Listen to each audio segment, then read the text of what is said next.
Donc, je vous parle de morphométrie en 3 dimensions.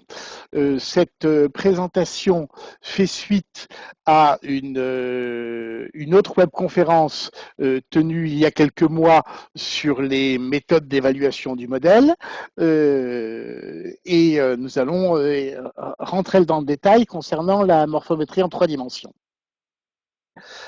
De façon générique, si on considère toutes les évaluations du modèle, sur le plan historique notamment, en allant du plus synthétique au plus analytique, trois grandes approches concernant l'examen de la conformation. D'une part, le jugement, qui correspond à une vision d'ensemble, le pointage, une description détaillée du cheval, et enfin la morphométrie. De tout temps, les jurys des comices agricoles ont classé les animaux entre eux. C'est cette appréciation visuelle qui a été à l'origine de la notion de race, qui a constitué le premier support de sélection, d'où les standards de race qui ont servi de base à ces jugements. Les objectifs de sélection pour chacune des espèces de race sont affinés et on a inventé le pointage. C'est une technique de la deuxième moitié du XXe siècle. C'est donc à partir d'une description détaillée de l'individu, on essaie d'orienter les éleveurs dans leur choix de croisement. Le pointage a constitué une première étape vers une caractérisation fine, dès lors qu'il s'est appuyé sur des mesures telles que des longueurs, des épaisseurs, des angles, qui sont caractéristiques de la race observée. Plus tard, et donc maintenant, les techniques du XXIe siècle nous permettent de nous affranchir de pas mal de contraintes et de multiplier les mesures à l'infini. C'est le cas de la morphométrie en 3 dimensions, qui a été mise en point pour les chevaux par une équipe de l'école vétérinaire d'Alfort, constituée par Nathalie Crevier-Denoy et Philippe Pourcelot. Ceci à la transition entre le XXe et le XXIe siècle. Les perspectives ouvertes en matière de sélection multicritère sont sans limite. Donc, en essayant de détailler les principes de la morphométrie, j'envisage pas de faire de vous des techniciens de dépouillement morphométrie ou des experts en la matière. Donc, on va parler ici que des principes. Donc, l'idée de base, c'est que l'on a 4 angles de vue sur le cheval, afin que chaque point soit visible simultanément par au moins 2 des caméras.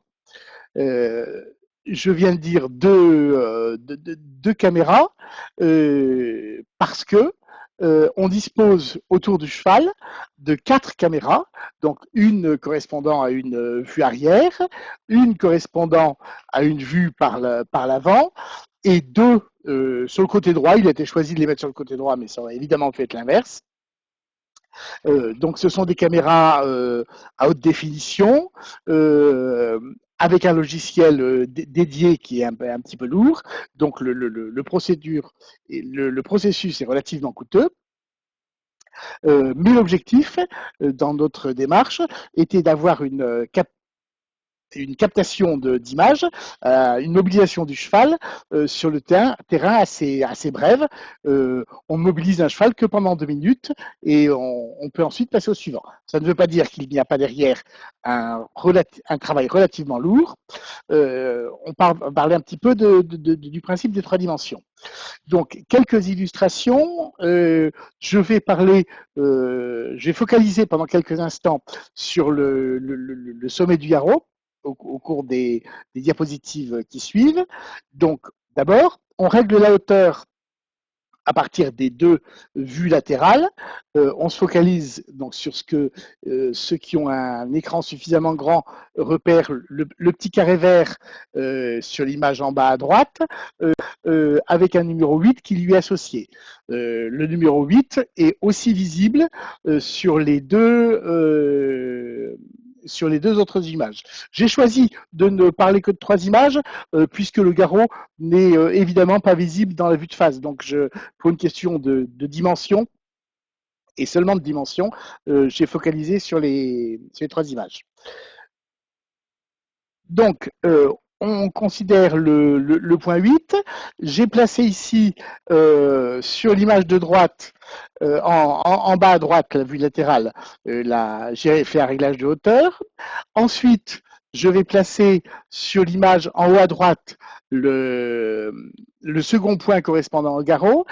Mais même si je vais déplacer le point sur l'image en haut à droite, je vous demande à partir de maintenant de regarder l'image en haut à gauche. Le principe de la simulation que je vais réaliser, c'est de vous montrer que par reconstruction, le logiciel, à partir des 2 points que j'ai placés sur les 2 images de droite, va mathématiquement calculer sa position pour l'image vue arrière, donc l'image de gauche.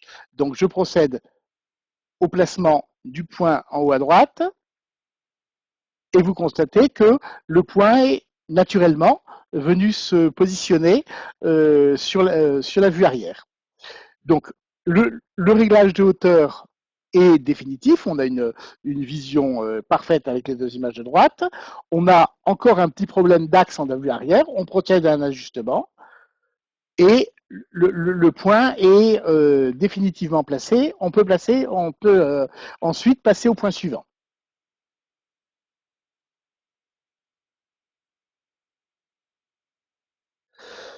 Par ce processus, là encore, pardon pour ceux qui regarderaient à partir de leur téléphone avec un tout petit écran, un trop petit écran, on a choisi de s'intéresser à 28 points sur le cheval, 15 sur le massif avant et 13 sur le massif arrière, afin de relier les deux images.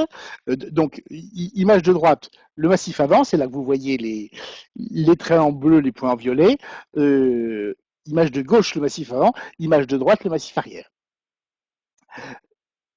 Les 2 images ont en commun les points situés en haut du garrot, en haut du sacrum et sur la pointe de la hanche. Ça nous permettra de les relier et de vérifier les questions d'échelle, de comparaison, etc. Alors, vous avez peut-être été étonné, sauf pour ceux qui nous avaient vu procéder lors de concours SHF dans les dernières années dans ces films sur des chevaux, du fait que l'on s'intéresse toujours à des images d'un cheval en mouvement. Quelques explications là-dessus. Donc, les 2 images de gauche, vous le repérez, correspondent à celles qui nous servent à qualifier le massif arrière du cheval. Les 2 images de droite, celles qui nous servent à qualifier le massif avant. Sur les images de gauche, vous vous apercevez que notre référence, c'est le fait que le canon postérieur droit passe par la verticale. Sur les images de droite, que le canon antérieur droit passe par la verticale. Ce en quoi c'est important, c'est que vous comprenez bien que sur les images de gauche, les antérieurs étant écartés au maximum, le garrot va être relativement enfoncé. Sur les images de droite, le canon, le vertical étant, l'antérieur étant à la verticale, le garrot va être au plus élevé. Et donc, concernant encore une fois la hauteur au garrot, je vais surtout vous parler de cette dimension-là, puisque c'est la plus communément mesurée chez un cheval, sans ces outils-là. Ça peut représenter jusqu'à 4 cm de variation dans les hauteurs. Donc, il est bien important de choisir la bonne image quand on veut se concentrer sur telle dimension. Donc, on travaille sur des images. Autre élément, pourquoi 4 caméras encore? Pourquoi cette construction en 3 dimensions? La réponse est pour éviter des erreurs de parallaxe. Vous savez tous que quand vous avez pris des photos de chevaux, qu'un bon photographe, en fonction de la partie du cheval qu'il veut valoriser, va choisir son positionnement. Les quarter horse, par exemple, sont toujours photographiés de 3/4 arrière pour avoir un arrière-main très amplifié et avoir au à l'extrémité de la photo, une toute petite tête parce qu'elle est loin de l'objectif. On a ici une illustration de la différence entre deux photos qui ont été prises au même instant, du même cheval bien évidemment. Sur la vue d'en haut, vous constatez que l'épaule qui correspond, là encore une fois pour ceux qui ont une image suffisamment grande, au segment entre les points 7 et les points 8, l'épaule est très oblique sur l'image, paraît très oblique sur l'image vue d'en haut. À l'inverse, elle paraît quasi verticale, extrêmement verticale, sur l'image vue en bas vue par l'avant. Donc, c'est ce qu'on appelle les erreurs de parallaxe. Les angles sont déformés en fonction de la position de l'observateur, d'où l'importance de nos reconstructions en 3 dimensions, puisqu'on va être capable de mesurer un angle réel ou de faire les projections de cet angle sur chacun des plans.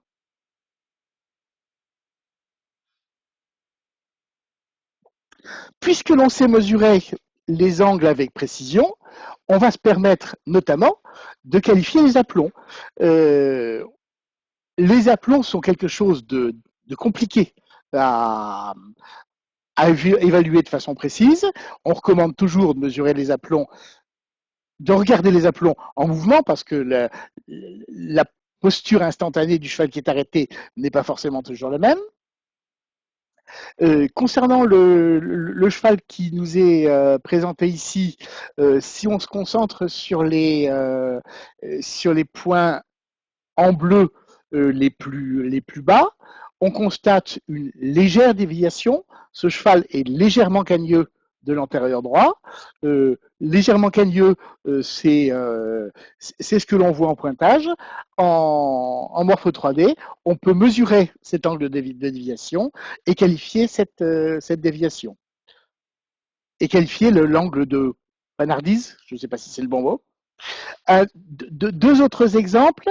Donc là, les deux photos qui sont à l'extrême gauche et à l'extrême droite représentent les deux vues d'un même cheval, le B. Les deux photos qui sont en format plus réduit au centre représentent deux vues d'un autre cheval, le gris. Si on met un dispositif de mesure sur ces points qui ont été repérés, on peut constater que le cheval qui est au centre est extrêmement panard. Le cheval qui est à l'extrême gauche et à l'extrême droite est légèrement panard, que dans les deux cas, la déviation part à partir du boulet, parce que là aussi, quand un juge expert repère les déviations qui partent du genou, du boulet, ou simplement au niveau du pied. Donc ça permet assez précisément de qualifier les choses. Et même, je vous donne l'exemple type, on a ici les vues, à gauche, les vues de l'antérieur d'un cheval alezan, les vues du postérieur du même cheval alezan. Le cheval est très panard à partir du boulet de son antérieur droit et très panard à partir du boulet de son postérieur droit. Donc on peut qualifier les choses pour chacune des mesures. À partir de ces 28 points, à partir de leur reconstruction géométrique, à partir des extractions de toutes ces dimensions, avec 28 repères, on peut sortir 380 dimensions par cheval, des angles, des longueurs et leur projection sur le plan horizontal, sur le plan transversal du cheval ou sur un plan passant par l'avant du cheval. Donc, ça fait beaucoup de dimensions. C'est ce qu'on appelle de la caractérisation fine. Et la caractérisation fine, ça peut être une base pour faire de la génomique. C'était l'objet du projet SOGEN, d'où sont extraites toutes les images que je viens de vous montrer. Le projet SOGEN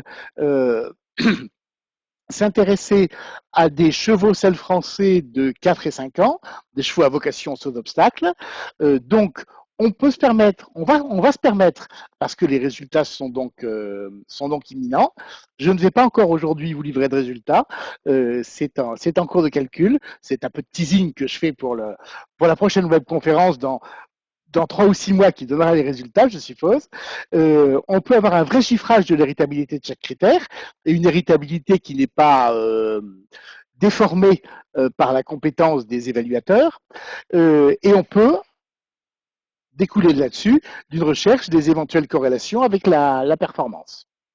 Donc, parce que cette grosse étude qui a porté sur un grand nombre de chevaux a mobilisé pas mal de budget, pas mal de compétences, je me permets de lancer un remerciement à tous les intervenants sur le projet SOGEN, que ce soit au niveau financier, le conseil scientifique de l'IFCE et le fonds EPRON, au niveau technique, les personnels de l'IFCE et de l'INRA, et puis l'aide de la SHF qui nous a mis à disposition ces concours, et du Sud Bruxelles français qui a mis à disposition les chevaux de ses éleveurs. Sans oublier évidemment ceux qui ont mis au point cette technique, les chercheurs de l'école vétérinaire d'Alfort et que sont Nathalie Crevier-Denoy et Philippe Pourcelot. Si on ne retient que 3 grandes idées, en morpho 3D, on s'affranchit du placé du cheval en ayant recours à des films sur lesquels on choisit une image standardisée. Grâce à 4 caméras synchronisées, on reconstruit une image en 3 dimensions et on évite les erreurs de parallaxe. Tout ça nous permet, en ne mobilisant pas le cheval plus de 2 minutes, de repérer 28 points, mais on a les images. Éventuellement, on pourrait s'intéresser ultérieurement à la longueur de l'oreille ou à l'épaisseur du jarret ou à telle ou telle autre caractéristique. De ces 28 points repérés, on peut déduire 380 longueurs ou angles. Et puisqu'on a ainsi les caractérisations fines, on pourra passer à de la génomique.